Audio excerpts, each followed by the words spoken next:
بسم اللہ الرحمن الرحیم۔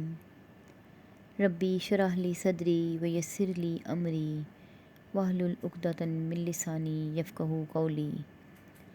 ربی زدنی علما۔ اللہم انی اسألک المعافاۃ فی الدنیا والآخرہ۔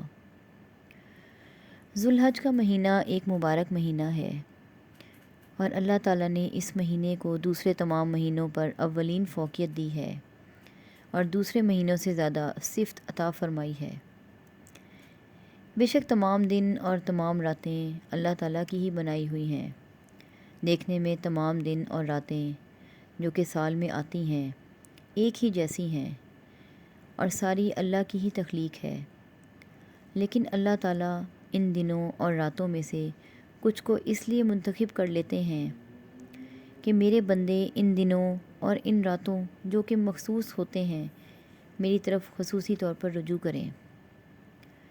ہم دنیا کے کاموں میں اور مصروفیات میں اس قدر مگن رہتے ہیں اور اکثر اوقات ان کاموں میں ہم اس قدر مصروف اور مشغول ہو جاتے ہیں کہ اللہ تعالیٰ کی عبادت میں ہم سے اکثر بھول چوک بھی ہو جاتی ہے اور ہم ان عبادات فرائض کو اکثر اوقات فراموش کر دیتے ہیں۔ اللہ تعالیٰ کی یاد، اللہ تعالیٰ کا ذکر، اللہ تعالیٰ کی محبت میں دنیاوی مصروفیات کی وجہ سے کمی آنے لگتی ہے، تو اللہ تعالیٰ ہمیں اس غفلت سے نکالنے کے لیے اور اپنی طرف متوجہ کرنے کے لیے اور اپنے سے رجوع کرانے کے لیے کچھ دنوں اور راتوں کو کہہ دیتے ہیں کہ یہ میری ہیں، یہ دن میرے ہیں، یہ مہینہ میرا ہے، یہ عشرہ میرا ہے، اپنی طرف منسوب فرما دیتے ہیں۔ مثلاً رمضان کا مہینہ ہی لے لیجئے، وہی دن ہیں، وہی راتیں ہیں، وہی سورج نکلتا ہے، وہی غروب ہوتا ہے، لیکن اللہ تعالیٰ نے فرمایا کہ یہ میرا مہینہ ہے، اپنی طرف اس مہینے کی نسبت فرما دی، تو اس کی شان اور برکات کہیں سے کہیں پہنچ گئیں۔ جیسے کعبہ اللہ کا گھر ہے، اس لیے معتبر ہے کہ اللہ تعالیٰ نے کہہ دیا یہ میرا گھر ہے، اپنی طرف اس کی نسبت قائم فرما دی، تو اس کی شان، اس کا جلال، اس کا جمال، اس کی طرف لوگوں کا رجحان ایسا زبردست ہے کہ جیسے مقناطیس لگا ہوا ہے اور ساری دنیا سے لوگ کعبے کی طرف ایسے کھنچے چلے آتے ہیں۔ ایسے ہی اللہ تعالیٰ مختلف دنوں اور مختلف راتوں کو کچھ اپنی طرف سے منسوب فرما کر خصوصی فضیلت عطا فرماتے ہیں۔ جیسے یہ ذو الحج کا مہینہ ہے، یہ بھی انہی مہینوں میں سے ایک ہے، انہی ایام میں سے ہے جن کو اللہ تعالیٰ نے اپنی طرف منسوب فرما کر خصوصی تقدس عطا فرما دیا ہے اور اس کے خصوصی فضائل بیان فرمائے ہیں۔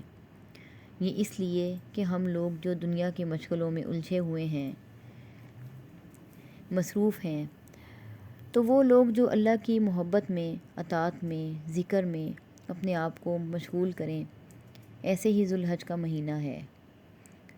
اور اس مبارک سے مہینے کی ایک اور خصوصیت یہ ہے کہ اس میں کچھ عبادات اللہ تعالیٰ نے اس مہینے کی مقرر کی ہیں جو کہ صرف اسی مہینے میں ادا کی جا سکتی ہیں، انہی دنوں میں انجام دی جا سکتی ہیں، سارے سال نہیں انجام دے سکتے۔ مثلاً حج جو ہے وہ صرف ذو الحج ہی میں ہے، اسی میں ادا ہوگا، سارا سال نہیں ہوگا۔ عرفات کا میدان تو آج بھی موجود ہے، جبل رحمت بھی ہے، منع بھی ہے، لیکن آج اگر کوئی جا کر منی میں قیام فرمائے یا جا کر عرفات کے میدان میں جا کر جبل رحمت میں کھڑا ہو جائے تو کوئی عبادت نہ ہوگی۔ جیسے عام میدان ہے اسی طرح یہ میدان ہوگا، لیکن جب 9 ذو الحج آ گئی تو وہاں پر جا کر رکوع کرنا، وہاں جا کر ذکر کرنا اور اللہ تعالیٰ سے ان مقامات پر جا کر دعائیں کرنا بہت ہی افضل ہے۔ اللہ تعالیٰ نے فرمایا جو بیت اللہ کا حج کرے اور کوئی فحش کام نہ کرے تو واپس ایسے آئے گا جیسے آج ہی ماں کے پیٹ سے باہر آیا ہے۔ حج ایسی عبادت ہے جو صرف اسی مہینے میں ہو سکتی ہے، باقی سارا سال نہیں ہو سکتی۔ اسی طرح قربانی کی جو عبادت ہے وہ انہی 3 دنوں میں ہے، 10 ذو الحج، 11 اور 12۔ ان 3 دنوں میں آپ جتنے بھی جانور قربان کریں گے اللہ کے لیے تو اس کے خون کے برابر گناہ معاف ہوں گے، اور ایک قربانی کا ثواب۔ حضور اکرم صلی اللہ علیہ وآلہ وسلم فرماتے ہیں کہ قربانی کا اتنا بڑا ثواب ہے کہ ابھی جانور کا خون زمین پر گرا نہیں ہوتا کہ اس سے پہلے ہی اللہ تعالیٰ کی بارگاہ میں پہنچ جاتا ہے اور گناہ معاف ہو جاتے ہیں۔ تو اس کی اتنی بڑی فضیلت ہے اور اس مہینے کی خصوصیت ہے، اور اسی طرح اللہ تعالیٰ نے تکبیر تشریق مقرر فرمائی، اللہ اکبر اللہ اکبر اللہ اکبر، لا الہ الا اللہ واللہ اکبر، اللہ اکبر وللہ الحمد۔ یہ تکبیر تشریق 9 ذوالحج کو فجر سے شروع ہوتی ہے اور 13 تاریخ کی عصر تک جاری رہتی ہے۔ ہر نماز کے بعد بلند آواز میں یہ تکبیر کہنا واجب ہے، لیکن یہ تکبیر بھی انہی دنوں کے ساتھ مخصوص ہے، یعنی جو فضیلت ان کی 9 ذوالحج والے دن سے ہے وہ مخصوص ہے۔ باقی دنوں میں بھی ثواب ہے، پر مخصوص ثواب 9 ذوالحج سے ہے۔ تمام فضیلتیں اور خصوصیات اللہ تعالیٰ نے اس مہینے کی بتائی ہیں جو کہ اور کسی مہینے میں نہیں ہیں۔